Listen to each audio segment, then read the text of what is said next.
Eu não sei você, mas eu, sempre que via uma pessoa com lente nos dentes, logo eu pensava, poderosa, rica, milionária. Gente, e não é bem por aí.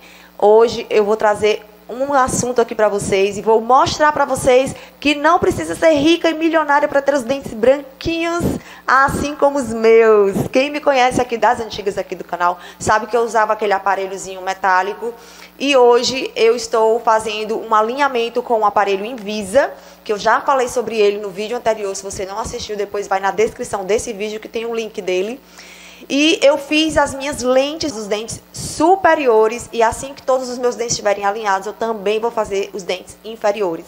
E hoje eu vou trazer o Dr. Paulo Vitor, que foi quem fez o meu procedimento, para tirar todas as dúvidas de vocês. E nós vamos falar do meu procedimento, que foi um procedimento muito mais barato e muito mais acessível do que a lente de porcelana, tá? Dr. Paulo Vitor vai tirar as dúvidas de vocês bem comigo, que o vídeo está muito legal. Oi, eu sou o Dr. Paulo Vitor, sou cirurgião dentista, trabalho com a parte de estética dentária e harmonização facial. Junto com a Tatiana, nós fizemos um tratamento que ficou bem interessante e eu acho que boa parte de vocês gostou. E por isso enviaram algumas perguntas sobre as facetinhas de resina, que foi o caso da Tatiana. E eu estou aqui para responder algumas perguntas de vocês.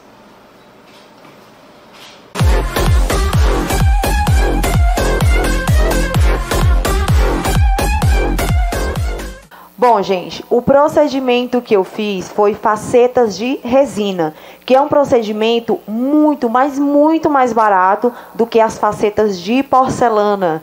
Dr. Paulo Vitor, explica para eles qual é a diferença das facetas de resina para as facetas de porcelana. Qual que é a diferença entre as facetas de resina e as de porcelana? Então, os dois são materiais que conseguem atingir o mesmo resultado a nível de estética e função. A diferença é só que cada um tem suas características peculiares a cada um deles. Por exemplo, as facetas de resina, que foi o caso da Tatiana, são feitas em consultório e não demandam obrigatoriamente desgaste. Ou seja, é uma técnica reversível onde, se você em algum momento desistir, não quero mais usar resina, a gente pode removê-las e seu dente vai estar intacto e íntegro lá por baixo, certo? Já as facetas de porcelana, elas são confeccionadas em laboratório e porque elas são como se fosse uma peça cerâmica que vai ser moldada conforme o dente que a gente quer que fique. E para isso, como é uma peça cerâmica, para que ela possa ter um encaixe no seu dente sem gerar um sobrecontorno, precisa de desgaste. Então, essa basicamente é a principal e maior diferença entre as duas técnicas. As facetas de resina quebram facilmente? O que é que nós podemos fazer para evitar que elas quebrem? E se quebrar, qual é o procedimento? E aí, as facetas de resina quebram? Sim, elas quebram. Agora, existem formas de a gente evitar com que essa fratura aconteça. Isso a gente faz durante a confecção das resinas, onde a gente tem que respeitar todos os passos clínicos, desde a adesividade, polimerização, que são coisas mais que o dentista vai entender, como também o ajuste da mordida do paciente. Desde que seja feita as facetas respeitando o equilíbrio dessas guias de mordida, a possibilidade de fratura é bem menor, tá? Agora, em casos de fratura, a vantagem da resina em relação à porcelana, por exemplo, é que a resina ela é um material muito versátil. Desde que haja uma fratura, a gente pode simplesmente adicionar uma nova parte de resina naquele local fraturado. Enquanto a peça de porcelana, quando a gente tem uma quebra, a gente teria que trocar a peça por completo. Então é um procedimento bem simples, bem fácil e bem versátil. É normal as facetas caírem após alguns anos? Quanto tempo duram as facetas de resina? Não, na verdade as facetas de resina elas não caem, tá? O que pode acontecer, como foi na pergunta anterior, é a fratura delas, mas cair é quase que improvável que aconteça, a não ser que tenha alguma falha na adesividade, tá? Que seria uma falha profissional. Já existem estudos que apontam hoje que as facetas de resina têm uma durabilidade média, se todos os passos clínicos forem respeitados, de até 15, 20 anos de duração. Então, a gente pode ficar bem despreocupado que a longevidade dos nossos trabalhos clínicos é bem grande, é bem satisfatória. Com certeza, uma das maiores preocupações para quem passa por um procedimento desse é se a cor vai mudar. Doutor Paulo Vitor, existe esse risco da cor mudar? O que é que a gente pode fazer para evitar que isso aconteça? A nossa maior preocupação durante a confecção das facetas, por parte dos pacientes, é a cor, né? Todo mundo quer um dente branquinho, bonitinho e que esse dente permaneça dessa forma por muitos anos, muito tempo, né? A gente acabou de dizer que as facetas duram uma média de 15 a 20 anos se forem bem feitinhas, né? Só que alguns fatores fazem com que essas resinas mudem de cor, que são, por exemplo, o uso contínuo e constante de café preto e vinho tinto, são os piores inimigos das resinas. Mas isso quer dizer que você tem que parar de tomar completamente? Não. O único cuidado que você tem que ter para garantir essa estabilidade de cor a longo prazo é de você fazer manutenções recorrentes. Vamos supor, a cada 4 ou 6 meses, dependendo de paciente para paciente, você retorna em consultório e a gente faz uma nova manutenção, ou seja, um novo polimento, um novo acabamento, que isso vai manter sempre esse brilho e essa cor da resina constante. Quem tem dentes tortos, pode usar resina? Elas corrigem os dentes tortos? Quem tem dentes tortos pode usar resina? Podem. Dependendo do caso, a gente consegue sim corrigir essas assimetrias, essas irregularidades da mordida. Entretanto, o que a gente tem como ideal seria primeiro a utilização da ortodontia, que é o uso dos aparelhos ortodônticos para alinhar toda essa mordida antes de fazer essas correções. Mas muitas vezes os pacientes não estão aptos, não querem, enfim. Por ser um tratamento um pouco mais demorado, acabam não optando pela ortodontia e a gente tenta compensar isso com as resinas. É possível, desde que respeite também a mordida do paciente, como eu falei no vídeo anterior. Doutor Paulo, dentes com resina, eles podem ficar cariados? Se cariar, pode fazer obturação? E também eu tenho uma outra dúvida. As obturações já existentes, elas podem ser substituídas por resina? Certo, os dentes, depois de feitas as resinas, são como dentes comuns, tá? Então eles podem sim cariar. Você vai ter que manter os mesmos cuidados de um dente rígido, de um dente saudável, de um dente normal. Usar fio dental, fazer higienização constante. Então, mesmo que sejam peças de resina, os seus dentes continuam íntegros ali. Então, existe sim a possibilidade de ser cariado, tá? Isso a gente consegue evitar também com as manutenções recorrentes e, óbvio, com os cuidados durante a técnica de confecção da resina por parte do dentista. Muita gente se questiona sobre a possibilidade da troca das restaurações antigas de amálgama, aquelas pretinhas que ficam nos dentes lá de trás, pelas resinas. E sim, é uma estratégia altamente interessante e muito importante, porque as restaurações de amálgama, por mais que elas tenham um bom selamento, que elas sejam muito boas a longo prazo, elas exigem Imagina, um metal foi colocado dentro do teu dente. Ele não tem uma elasticidade suficiente para aguentar as cargas de mastigação. Então, elas aumentam a possibilidade de fratura do seu dente e, consequentemente, esse dente vir a se tornar, por exemplo, um implante, você perdê-lo. Então, pelo risco, é muito melhor que hoje, como a gente já tem esse material que é altamente mais versátil, que é a resina e que tem uma elasticidade parecida com a do dente normal, a gente troca essas restaurações a fim de evitar problemas futuros. Então sim, é uma estratégia muito interessante trocar essas restaurações. É possível colocar resina em dente com implante? Sim, podem ser colocadas as resinas em dentes que são implantes. Agora, os cuidados para o paciente são os mesmos, mas o nosso cuidado durante a confecção exige um pouquinho mais de atenção só numa etapa a mais no processo clínico, onde a gente vai ter que utilizar um ácido específico para tornar aquela superfície do implante um pouco mais áspera para que a resina possa aderir.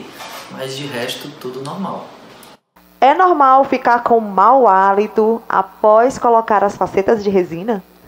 As facetas de resina elas não vão interferir diretamente nessa questão da halitose, que é o mau hálito, tá? Agora o que acontece é só de a higienização ficar insatisfatória por parte do paciente. Então, mesmo que você tivesse resina ou não, desde que você tenha uma higiene insatisfatória, é inevitável essa questão da halitose. Mas existe um único detalhe a ser observado, que quando as resinas são feitas, se ficar algum tipo de sobrecontorno, ou seja, excesso de material, onde dificulte esse acesso da escova, do fio dental, aí sim pode aumentar a propensão a gengivites, periodontites e tudo isso acarreta o mau hálito. Mas a resina, se bem feita, não tem risco de gerar litose. Gente, eu esqueci de gravar 2 perguntas com o Dr. Paulo Vitor, mas eu não quero deixar vocês sem essas respostas. Então, o Dr. Paulo Vitor respondeu através de áudio no WhatsApp e eu vou passar para vocês agora. A primeira pergunta é sobre pastas clareadoras, se é permitido utilizar para quem tem lentes de resina. Pergunta sobre as pastas clareadoras, mas afinal de contas, ela clareia? Não, ela não clareia, ela dá uma sensação de clareamento, mas ela não vai tornar o seu dente mais branco. O que acontece? Ela possui na sua estrutura partículas abrasivas que, quando friccionadas contra o dente durante a escovação, eles fazem uma espécie de escovação mais profunda, uma limpeza bem profunda. Isso dá um brilho momentâneo, não clareia dente. A desvantagem dela, que torna esse tipo de pasta um tiro no pé, é que por conta dessas partículas abrasivas, se elas forem utilizadas de forma constante por muito tempo, a longo prazo isso vai começar a gerar trincas e desgastes na estrutura mineral do esmalte dos nossos dentes. E, consequentemente, isso leva a futuras dores e sensibilidades. Então, eu não indico. A segunda pergunta é se o Dr. Paulo indica algum creme dental que seja específico para quem tem lentes com resina. Paulo Vitor, então tem alguma pasta que você recomenda? É muito importante que a gente entenda que é mais importante, é mais válido a gente saber a técnica adequada, a forma adequada de escovar os dentes, de fazer as movimentações com a escova, do que o creme dental propriamente dito. Certo? As características do creme dental vão ser só fatores coadjuvantes que vão melhorar ainda mais a escovação. Mas o principal é a parte mecânica desse processo, tá bom? Então, assim, a única indicação que eu dou é só de fazer a utilização sempre de pastas que contenham flúor, tá? Ademais, nenhuma outra característica específica a ser acrescentada. E por fim, o Dr. Paulo Vitor respondeu a grande dúvida de vocês sobre os custos, a diferença da lente de resina para a lente de porcelana. Na parte de custos, o meu conselho de ética não permite que eu fale sobre eles assim de forma exposta. Mas para dar uma noção para as pessoas que estão nos ouvindo e nos assistindo, as facetas de porcelana, as lentes de contato de porcelana, elas possuem um custo mais elevado em relação ao da resina, porque como elas são peças cerâmicas, elas são confeccionadas em laboratório. Lembra daquele processo que eu falei? A gente faz os desgastes, o preparo dos dentes, molda, manda para o laboratório e lá eles fazem as pecinhas por pecinha, dente por dente, com material cerâmico. E por isso exige um custo um pouco maior por ter esse serviço terceirizado, né, envolvido. Já as lentes de resina, como elas são totalmente manufaturadas, né, são totalmente feitas em consultório, o nosso custo se torna menor, estando eles associados somente àquele processo que a gente faz em consultório, que é a utilização de ácido, adesivo, a própria resina e o conhecimento técnico. Então, de certa forma, em termos de custo-benefício, acaba que a resina ela vai ter um valor inferior em relação às lentes de porcelana. Bom, gente, é isso. Eu espero que vocês tenham gostado desse vídeo. Ele foi feito com muito carinho. Fiz baseado nas perguntas que vocês me enviavam no direct lá no meu Instagram. Então, também me sigam lá no Instagram. Segue o Dr. Paulo Vitor. Vou deixar aqui o Insta dele para que vocês possam seguir esse profissional maravilhoso. E eu queria aqui também deixar o meu depoimento, né, de satisfação. Estou muito satisfeita com o meu procedimento. Ansiosa para que os meus dentes inferiores fiquem logo alinhadinhos para eu continuar as minhas lentes nos dentes inferiores. E dizer que foi a realização de um sonho, por isso também que eu quis vir aqui compartilhar com vocês, porque sempre foi uma coisa que eu quis muito, mas eu achava que era inalcançável, inatingível, que era uma coisa muito além da minha realidade. E através do Dr. Paulo Vitor eu conheci esse procedimento e eu vi que sim, era possível, e eu também quis trazer um pouco de esperança para aquelas pessoas que têm esse desejo. Basta se programar, não é uma coisa inatingível, inalcançável, com planejamento dá tudo certo. Beijo pra vocês, espero que vocês tenham gostado do vídeo. Se não for inscrito no canal, se inscreve nesse botãozinho vermelho aqui do ladinho. Se já é inscrito, clica no joinha, ajuda a gente a fortalecer esse trabalho. Um super beijo, tchau, tchau e até a próxima.